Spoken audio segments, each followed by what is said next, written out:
3 code reds in 4 months? This isn't an alarm, it's a pattern. So in December, Sam Altman told OpenAI employees that Google and Anthropic were closing in. Code red, he announced. In January, Claude Code started dominating developer workflows, and OpenAI scrambled to catch up with Codex updates. Another code red. Now this week, the Wall Street Journal reports Fidji Simo, OpenAI CEO of applications, stood in front of the entire company and said they cannot miss this moment because they're distracted by side quests. Code red number 3. At some point, you have to stop calling it an emergency and start calling it what it is, a company who lost the plot. This is AI with Honor, the daily download. Let's get into it. So here's what makes this one different from the first two. The first code red was about models. Google dropped Gemini 3 and OpenAI felt the heat. The second, about a single product, Claude Code. It was eating their lunch with developers. The third one is about something much bigger. It's about identity. Fidji Simo is not some middle manager. She ran Facebook app for Meta. She was brought in specifically to turn OpenAI's products into a real business. And her message to the company was essentially this: while we were out there launching a video app nobody asked for, while we were building a web browser that competes with Chrome, while we were designing hardware, while we were adding shopping to ChatGPT, Anthropic walked in the back door and took the entire enterprise market. And she's right.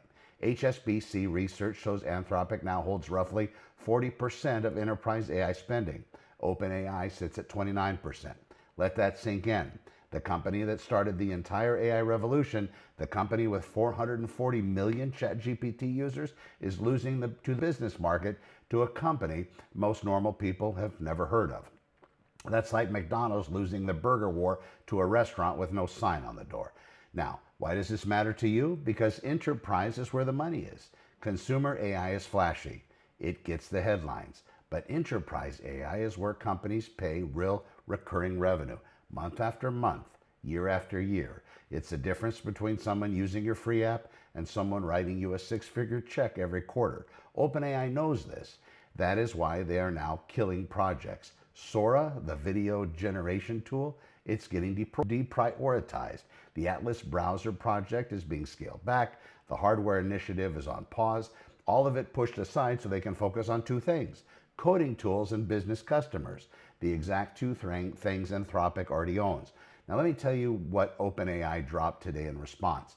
GPT 5.4 Mini and GPT 5.4 Nano.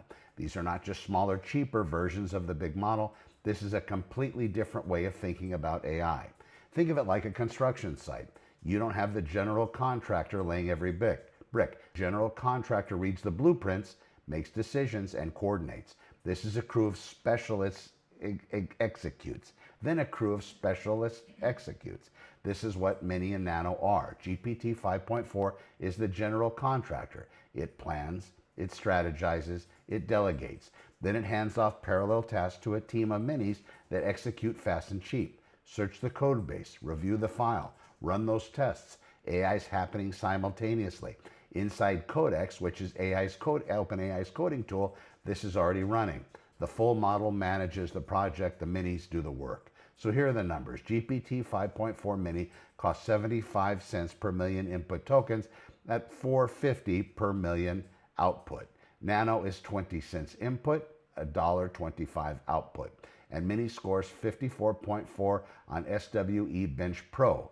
That's only 3 points behind full GPT 5.4. So you're getting roughly 95% of the brain power for a fraction of the price. This is the future of AI architecture. Not one giant brain doing everything, a team of brains, a hierarchy, a system.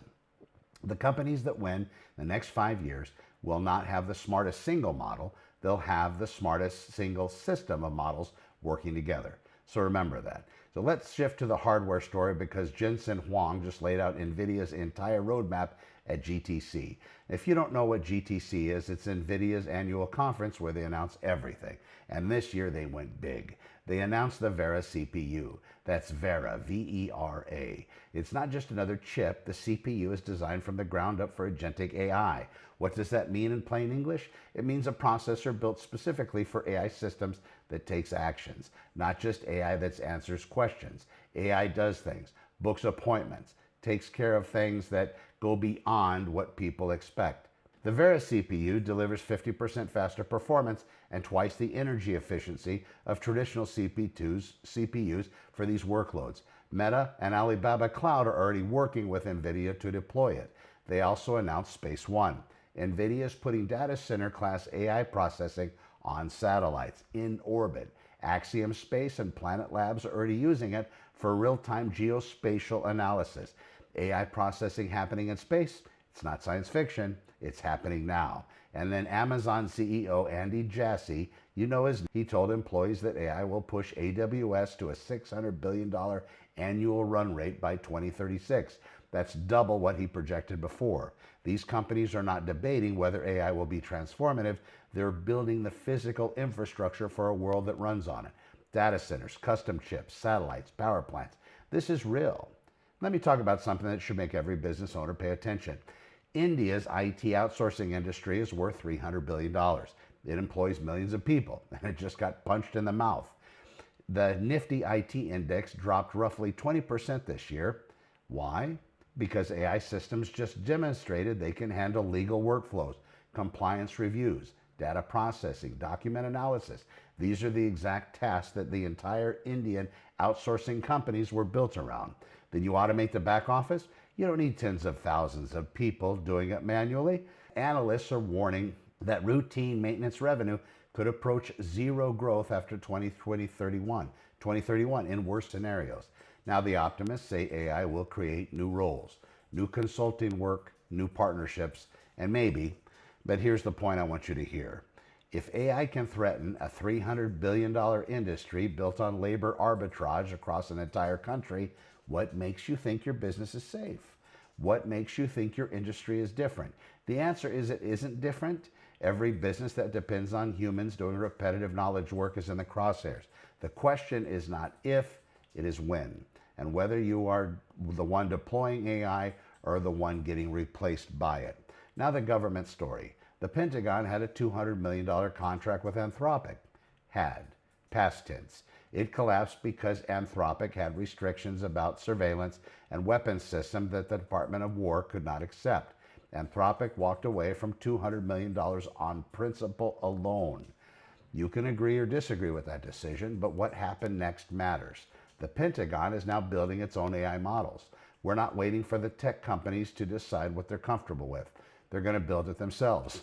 At the same time, OpenAI just signed a deal with AWS to expand its government footprint.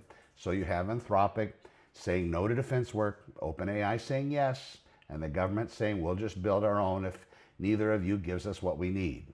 Meanwhile, Anthropic is hiring a chemical weapons expert, not to build weapons, but to make sure their AI cannot be used to help create them. OpenAI posted a similar role, and this is what happens when technology gets powerful. The safety conversation is no longer theoretical. It's a hiring category. Quick hit on Microsoft. They just reorganized their entire AI division.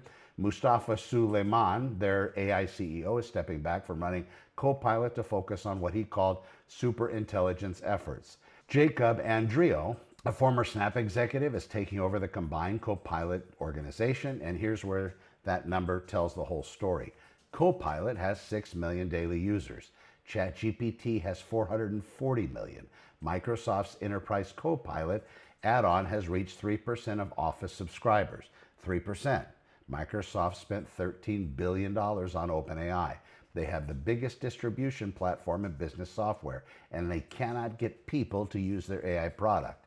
The reorganization is an admission that the product layer is not working.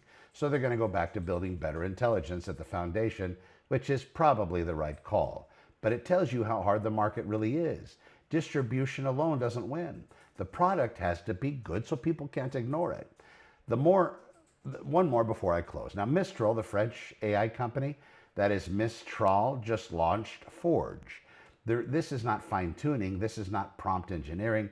This is a full model training on your own proprietary data, on your own servers. Zero data exposure to anyone.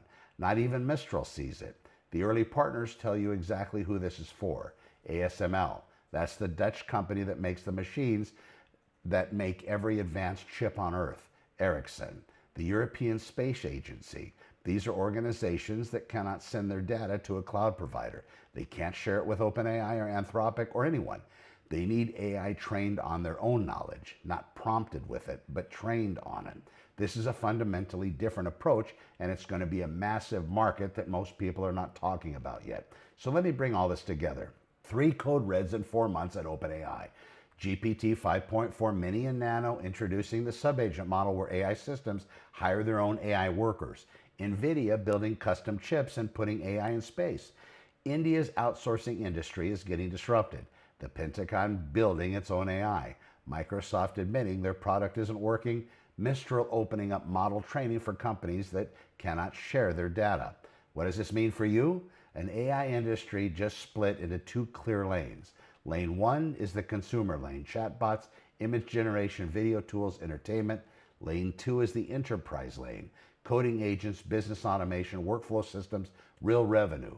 OpenAI spent the last year sprinting in lane 1, and Anthropic quietly dominated lane 2, and now everybody is scrambling to catch up. If you're a business owner, you need to be in lane 2, not playing with AI, not experimenting, building systems, deploying agents, automating the work that's eating your time and burning your money, because here's the truth. The businesses that figure this out first don't just get an advantage. They get an advantage that compounds every day, every week, every month, while their competitors are still trying to figure out what prompt to type into ChatGPT. This isn't hype, that is math.